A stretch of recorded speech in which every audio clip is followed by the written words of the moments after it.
Since the Path of Exile 2 Dawn of the Hunt release livestream that the Path of Exile 2 devs did, they've released some extra information in the form of an FAQ as well as a couple of announcements that I wanted to go through today.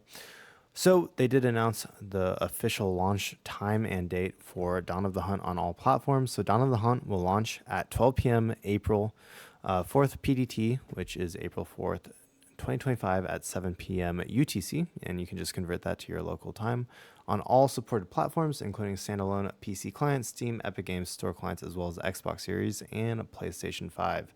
There will be an economy reset.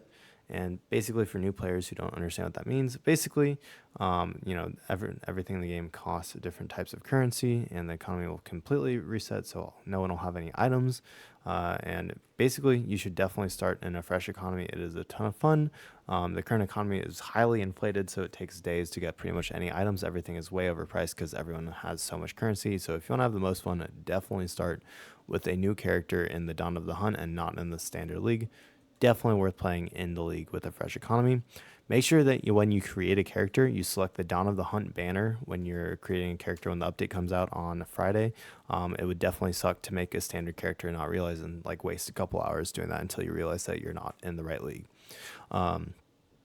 So just make sure that you select the right banner. Definitely really important.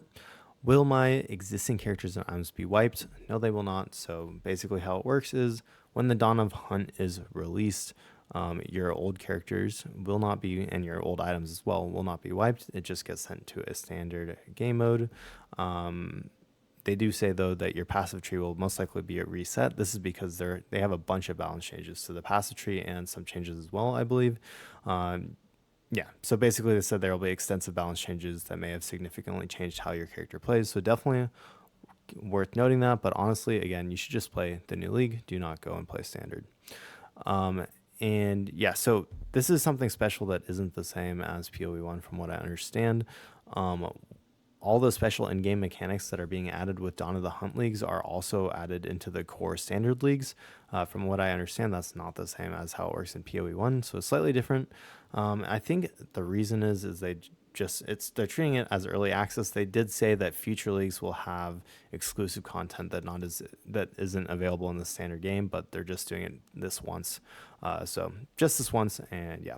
Moving on from there, there will be a pre-download for the standalone PC client, but that is it. So if you're on Steam, you're pretty much screwed, and same for the rest of the people. Keep in mind that this is a launch, so it might be rough. They did a pretty good job with the full launch when we had 500,000 players. I don't know how many we'll have for this new league launch. Keep in mind that at least for PoE 1, whenever a new league launches, they sometimes even break their highest concurrent player record. If we go to Steam DB for PoE 1 and you just take a look at their Steam charts and then you hit on max, pretty much every single league launch they hit a higher and higher concurrent player peak. I don't know if it'll be the same for PoE 2, and it obviously depends on how much content each one has. But for example, in July 2024, they hit their max concurrent peak ever at 229,000. PoE 2 is slightly different because it had more hype just from the general gaming community, and it was a lot of people's first ARPG. But I would assume that this launch is going to be pretty big, especially with the new character. The Amazon is beloved by a lot of people, especially from Diablo 2 days. So just keep in mind that it could be rough, especially launch, and the first couple hours could be a little bit rough getting into the servers. There was a queue when PoE 2 launched, so you might get stuck in queue.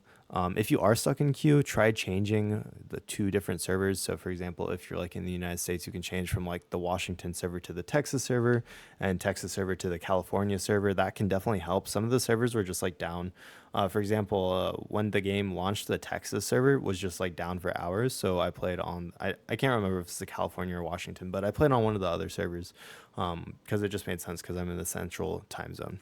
So anyways, keep that in mind. If you're not getting in on your server, you definitely can switch it. Don't just be on the automatic servers, and that should help you out a lot. So moving on from there, they said that they will publish the full patch notes this week. They don't know exactly when.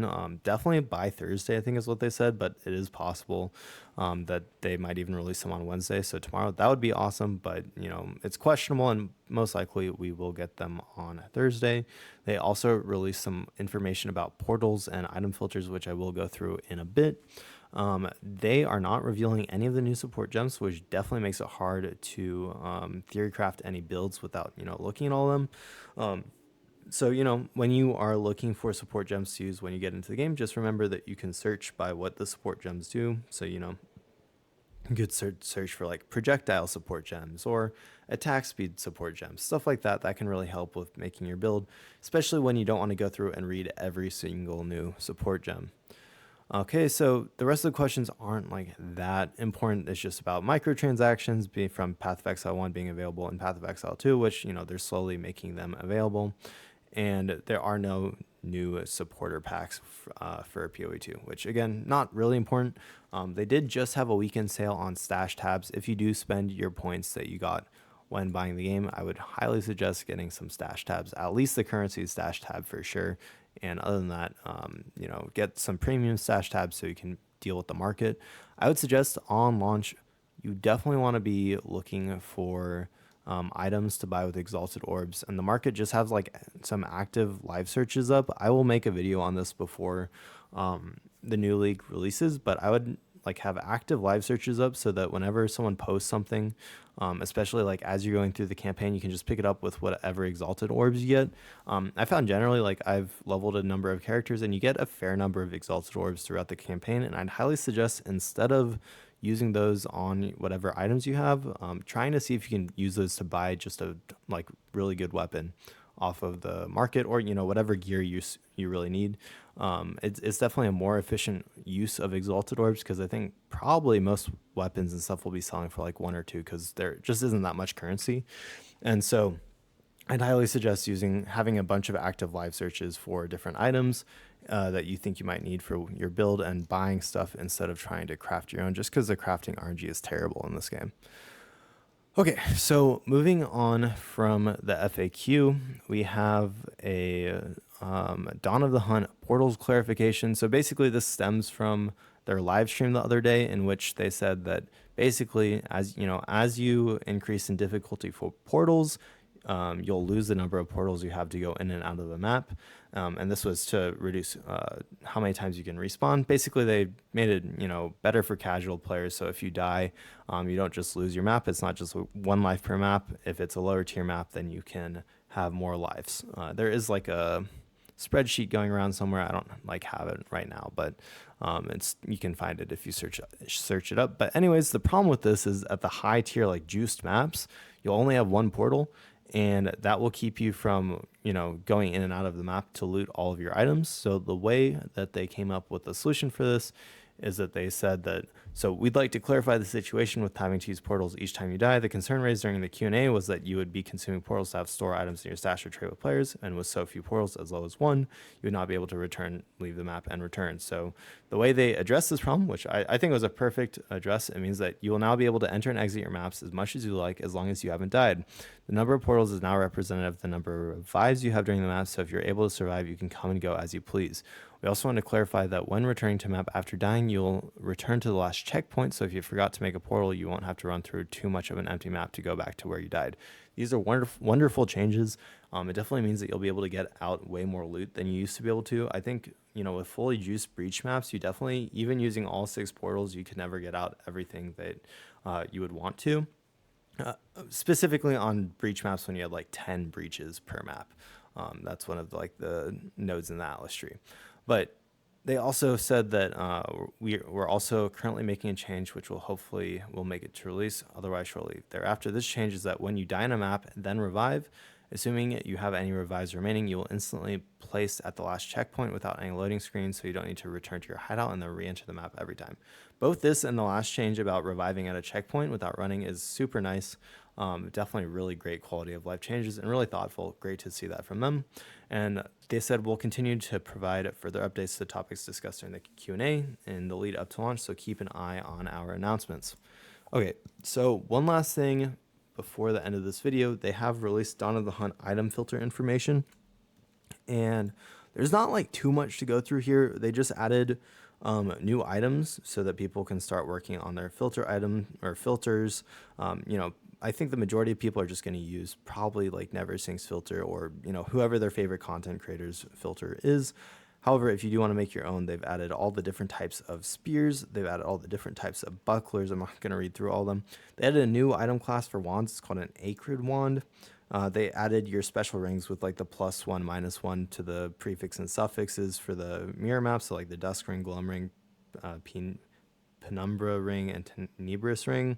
They also added the same type of amulets. They added that new essences that they talked about, so the hysteria, horror, insanity, delirium, and they added the fracturing orb, which reminder that basically a fracture is an item that, or a rare that has at least 4 modifiers on it, and it makes one of them permanent, so it can't be removed.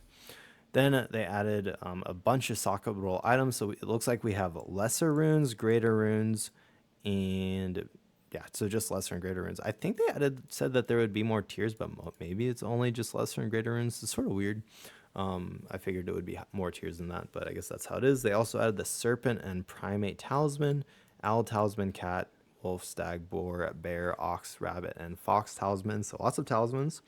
They also added vault keys, as they talked about. So we have the Twilight Reliquary Key, and then we have Jest, Trial Master, Ritualistic, Tang Mazu, Olros, etc. So basically those will allow you to get items from the Reliquary that players who bought like the top pack have submitted. Then we have some new omens as well. It says Omen of Answered Prayers, Omen of Secret Compartments, Omen of the Hunt, and Omen of Reinforcements. So I'm not exactly sure what those are going to do, but definitely interesting. They did say now that with, not trials, what is it? With rituals, every single ritual will have at least one omen within it, which is a great change. Omens were extremely rare before. Omen of Whittling might still be extremely rare, which is probably good because it can definitely be used to make mirror tier items pretty easily.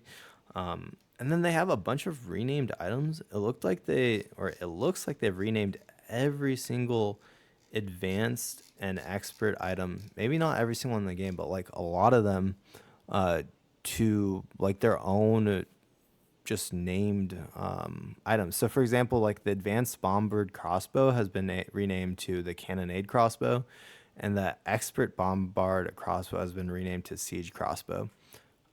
I don't know how I feel about this. It's going to make it way harder to search for the correct item on like the trade website, because you can't just lead with expert. It's going to every single item is going to have its own unique like name.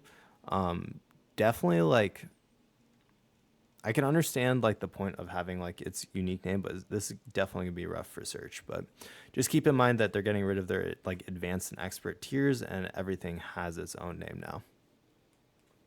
So anyways, that is pretty much all the changes I wanted to go through. They've released a bunch of information in the past couple days, and I figured it would be worth sharing. I will have a bunch of guides coming out just in the next couple of days. We'll talk about how to set up your like trade site active searches before the league goes live, and I'll go through some of the websites and stuff that I'd suggest using with this new league and stuff, just stuff I've learned from playing in the previous league. If you're interested in that kind of stuff, feel free to subscribe, and I will, once I've made those videos, I'll have them linked at the end of this video. Thank you so much for watching. I hope you all enjoyed, and if you made it this far, you're a real one. So anyways, have a great one, and I'll see you next time.